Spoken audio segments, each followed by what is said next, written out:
Now, from the WDEF News 12 Sports Desk, it's Touchdown Friday Night, sponsored in part by your Tennessee Valley Federal Credit Union and Zaxby's. And welcome to the Touchdown Friday Night. I'm Rick Nyman. And I'm Jamal Williams. We kick off our coverage tonight with a backyard brawl between Ringgold and Heritage. This young rivalry has been tiger-striped. The Ringgold Tigers have never lost to Heritage, posting a perfect 7-0 record against their Catoosa County neighbor. Ringgold jumping out first, and they're giving the ball to D. King here for a nice 5-yard run into the end zone, putting them on top 7-0 early. And Heritage coach, he's not going to be too happy with the referee in here. I wouldn't be either if my team was down early. I mean, come on. But he's got to be happy with what his running back Khalil Hood's able to do right here for this nice 15-yard chunk play. And we're going to go to the next play after he's finally forced out of Brown. Wilson, he's going to throw a long interception all the way on the 2-yard line. That's a heartbreaker right there. That's Peyton Tennant making the play for Heritage. And Ringgold, they're back on offense, and Devin Lancaster's going to connect with Joey Collins for the long pass that's going to put the Tigers up 14-0 in this one. Wow. He has some speed, had to get behind the defense there. Heritage back at it, and Wilson's going to connect for 60 yards on this play with Drew Sherrill, and Heritage is looking to finally get on the board in this one, and that puts them behind by 1 score. This is a whole new ball game. They still have a shot in this one.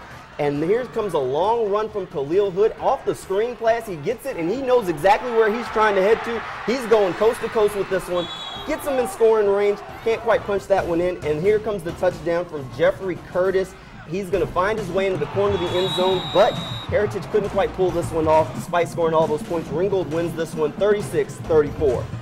All right, moving on to our next game. We have LFO, and they definitely gave their fans something to flip about, but not really in a good way. This is Jordan Pickett coming around the way, coming down the sideline, and he's looking to get a big gain on this one, but they're held to a field goal on this drive, and they missed it. That's a tough break. They say kicking's a hard job. What can you say? All right, but here's Gordon Lee, and they're going to punch in this one from close range as they continue to pour it on, putting them up big in this one. Lakeview playing for pride at this point, and quarterback Noah Flowers, he's going to take this one, decide to tuck it and run for 17 yards on 4th down to pick up a big first down, well, as big as it can be with that kind of score. Same drive, Hayden Griffin, he gets the handoff, and wait a minute, I think he's going to throw this one. He has a receiver, and can he make the play? And it goes right through his hands, and it was just that kind of night for LFO as they fall to Gordon Lee 41-13. All right, let's take a look at the Touchdown Friday Night scoreboard. We have Dalton playing Calhoun, and Calhoun took this one 28-7. We had Boyd Buchanan facing off with Kings Academy, and Boyd Buchanan put on some points, 49-26. They take Kings Academy down. Let's keep rolling with the scores. Lookout Valley, Chattanooga Christian, and we're going to start some highlights again, I guess. East Ridge at Brainerd, first quarter. Okay, back to the scoreboard. Lookout Valley and Chattanooga Christian. And Chattanooga Christian blanks Lookout Valley 55-0. And Macaulay Blackman, and Blackman takes this one in a nail-biter, 44-42. All right, let's go back to the highlights once again. And we're going to pick them up in progress. East Ridge trying to get on the board against Brainerd. No score first quarter. This is Jordan Harvey on the run for the Pioneers. He takes it down near the 10-yard line. Moments later, Lorenzo Stewart. He's going to punch it in there for East Ridge. He gets it over the goal line, and he gives the Pioneers a 7-0 lead. Same score, second quarter. Panthers, Robert Evans.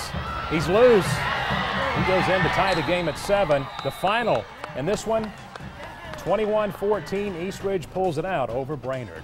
Back to Georgia, Chattooga at Ridgeland. This was a defensive contest. First quarter, Ridgeland in the red zone. Quarterback, or I should say a run by Caleb Figures on second down. Then it's the quarterback, Ivy Bohm. He's going to throw the ball to Chris Henderson, and Henderson tries to make an effort to get in the end zone, and he's just short at the 1. Ridgeland goes for it on 4th down. They hand it to Jalen Shelton. Oh, he is stopped short of the goal line. They have to turn it over. The score remains scoreless. And this was a hard-fought defensive game, like we said. In the final, Chattooga pulls it out by a final score of 21-13 as the offenses finally come to life as we leave. On the Touchdown Friday Night scoreboard, Bledsoe County falls to South Pittsburgh 28-21. Bradley Central over McMinn County 34-14. Marion County all over Grundy County tonight 41-6. And Ezell Hardy beats Grace Academy 41-21 was the final in that one. Now, we were hoping to bring you highlights from Baylor and Red Bank and Ooltewah and Signal Mountain, but we had some technical glitches tonight. It happens sometimes, but I will tell you that Baylor, they beat Red Bank 48-7. It was the first meeting between the two schools since 1994. Also, Ooltewah, they rolled over Signal Mountain by a final score of 46-3. Coming up next on Touchdown Friday Night, Cleveland. They travel over to East Hamilton this evening. Plus, Hickson and Walker Valley both search for their first victories. And Soddy Daisy tries to light up the scoreboard once again as they host Central.